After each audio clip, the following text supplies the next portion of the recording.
आपल्या दैनंदिन वापरातली एक महत्त्वाची गोष्ट म्हणजे स्वच्छतागृह. आपण टॉयलेट्स वापरतो, पण मग त्या मागची जबाबदारी का विसरतो? नळ चालू ठेवतो, फ्लश करत नाही, टिश्यूज कुठेही फेकतो आणि नंतर मात्र म्हणतो पब्लिक टॉयलेट घाणच असतात. आपण सुविधा वापरतो, पण ती स्वच्छ ठेवण्यामागचे कष्ट कुणीच घेत नाही. ती सरकारी आहे म्हणून दुर्लक्ष करतो, पण एक लक्षात घ्या, ही सुविधा आहे, सेवा नाही.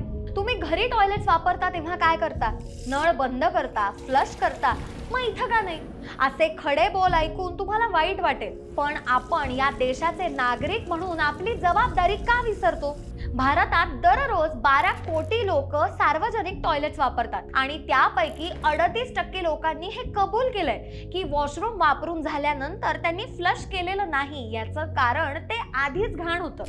अशा गलिच्छ घाणीमुळे रोगराई पसरते आणि सार्वजनिक ठिकाणी शौचास जाण्यासाठी टाळाटाळ होते. आपली एक वाईट सवय संपूर्ण देशाचं नुकसान करते.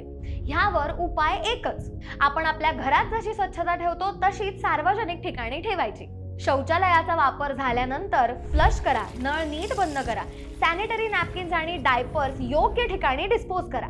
आपली एक चांगली कृती आपल्या देशाची प्रतिमा मलिन होण्यापासून थांबवू शकते. त्यामुळे आजच बदल घडवा आणि फॉलो करा इतिपूर्णमला.